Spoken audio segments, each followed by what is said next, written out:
Students, हम topic cover कर रहे हैं dual space and Y dual space, जिसमें हमने dual space Y dual space की डेफिनेशंस की स्टडी की। क्या होती है डेफिनेशन, क्या इसकी कंडीशन होती है, इसकी स्टडी की, और डुअल बेसिस क्या होती है इसके बारे में समझा। देखिए, अब हम एक क्वेश्चन सॉल्व करते हैं। क्या क्वेश्चन है, देखिए, if V2R is a vector space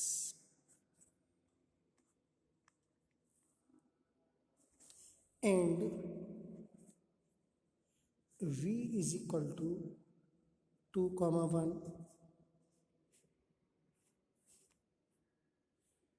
3, 1, VA basis of V2R। V जो है बेसिस हमें फाइंड करना है, देन फाइंड डुअल बेसिस। ठीक है, इसका सॉल्यूशन देखिए, हमने डुअल बेसिस के बारे में हम थोड़ा सा एक्सप्लेन कर दें। डुअल बेसिस क्या होती है, लीनियर फंक्शनल का एक सेट होती है। तो हमने देखा इसकी डायमेंशन, इसमें 2 एलिमेंट्स हैं, तो डुअल बेसिस में भी 2 एलिमेंट्स होंगे, लेकिन वो एलिमेंट्स कौन होंगे, लीनियर फंक्शनल। तो F1, F2। ठीक है, वेयर F1 A, V, इसके लिए फार्मूला होगा कोई, लीनियर फंक्शनल है तो लीनियर फैक्टर होगा, तो A alpha B beta. F2 A, B के लिए भी कोई फार्मूला होगा, क्या, A gamma plus V delta. 1 number इसको दे दे रहे हैं, यानी जो F1 F2 हैं वो डिफाइन कर लिए हमने कि ये। अब यहाँ जो A, V है वो किसका एलिमेंट होगा, वेक्टर स्पेस V2 का। और जो अल्फा बीटा गामा डेल्टा हैं ये scalars, alpha beta gamma delta ये स्केलर क्वांटिटी है, ये एक वेक्टर है। A, B ऑर्डर्ड पेयर है तो वेक्टर फॉर्म में होता है। ठीक, अंडर कंडीशन ये डेफिनेशन में बताया गया है कि ये बेसिस, डुअल बेसिस के लिए जो फॉर्मूला है वो ये है कि एफ आई एक्स या F J X I is equal to delta I J. और डेल्टा आई जे क्या होता है, इसकी वैल्यू 1 होती है या 0 होती है। 1 जब होगी जब आई और जे सेम होंगे, 0 जब होगी जब आई और जे नॉट इक्वल होंगे। देयरफॉर देखिए, हमने 2 एलिमेंट्स लेने बेसिस के, जो कि हमें दिया हुआ है क्वेश्चन में। 2 एलिमेंट्स हैं x1 और x2। x1 is equal to 2, 1 let करा हमने, and x2 is equal to second element है 3, 1। ठीक है, तो यहाँ से जो फॉर्मूला बनेगा f(x1) is equal to f1 x1, it means दोनों सेम है आई और जी, तो इसकी वैल्यू 1। f1 x2 दोनों डिफरेंट है, इसकी वैल्यू 0, यहाँ से देख सकते हैं एफ जे एक्स आई। जब ये दोनों सेम होते हैं तो वैल्यू 1, यहाँ देखिए, और जब ये सेम नहीं है, इक्वल नहीं है तो 0। तो वही लिख दिया हमने, f1 x1 1, f1 x2 0। f2 function के लिए भी लिख लें हम, f2 x1 0 और f2 x2 ये 1, क्योंकि ये डिजिट सेम हो गई। ठीक है, देखिए नाउ y1 जो हमने फंक्शन लेट किया है, जो लीनियर फंक्शनल है, इसको यूज़ करेंगे।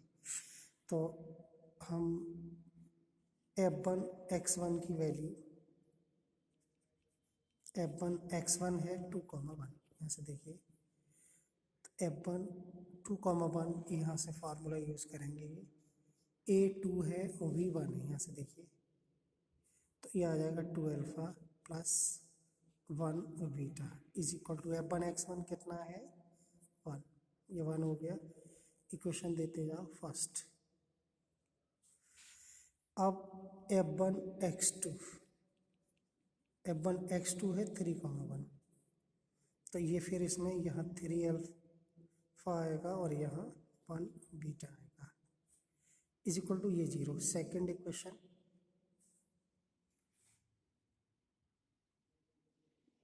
ठीक है, f1 के लिए हो गया ये, f2 का फॉर्मूला ये गामा डेल्टा में है और f2 की वैल्यू ये है। देखिए f2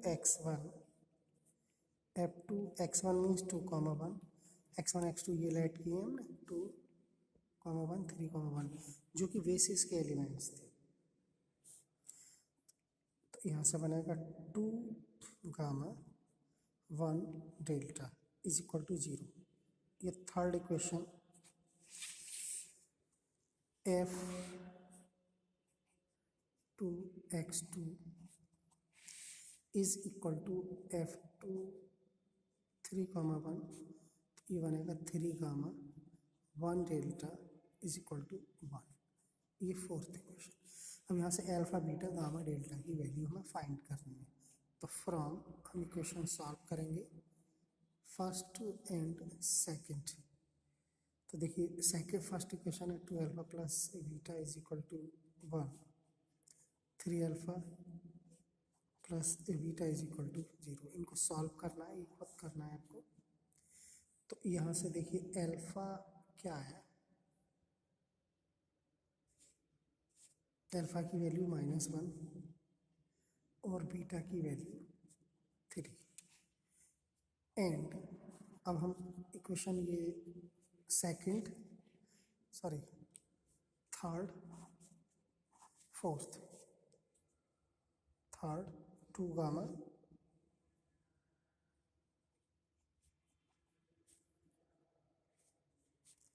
ये थर्ड, फोर्थ है 3 gamma plus delta is equal to 1। Solving, दोनों को सॉल्व करिए।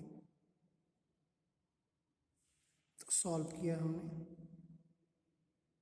गामा की वैल्यू आएगी 1, सॉल्व आपको खुद करना है, और डेल्टा की वैल्यू होगी -2।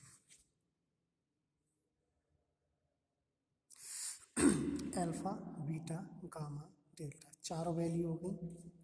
हम लिखेंगे values of alpha is equal to 1, alpha कितना है -1, बीटा है कितना 3। ये हम पुट करेंगे इन इक्वेशन 1 जो कि था हमारा f1 a, v is equal to a alpha plus v beta.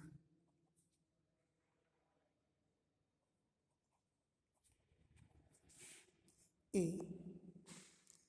Alpha -1, b beta 3 minus a plus 3b। तो एक जो लीनियर फंक्शनल है जो f1 वो ये हो गया। सेकंड के लिए हम करेंगे, देखिए हमारी जो वैल्यू है वो gamma 1 delta -2 14। Second equation, second ये थी, ये जो हमने लेट किए थे जहाँ लीनियर फंक्शन, तो क्या है वो मैं यहाँ लिख दे रहा हूँ, f2a, v is equal to a gamma plus v delta. तो a गामा है इंटू 1, v डेल्टा है -2।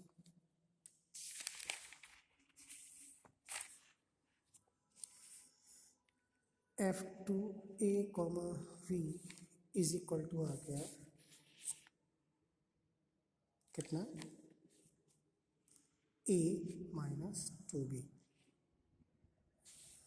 तो जो हमारा लीनियर फंक्शनल था उसकी वैल्यू ये हो गई f2a, v is equal to this. तो हमें चाहिए dual basis, therefore dual basis of basis b is, v dash से लिखते हैं डुअल बेसिस को, और हमने जो लेट किया था डुअल बेसिस ये हो गई, आंसर हो गया ये। लेकिन हमें ये बताना है कि वेयर f1 क्या है और f2 क्या है, जो कि हम फाइंड कर चुके। f1 a, v है -a + 3v, और f2 a -2v। तो ये आंसर हो गया। लेकिन हमें f1 f2 डिफाइन करनी है ना, क्या फार्मूला इनका लीनियर फंक्शनल, इसके लिए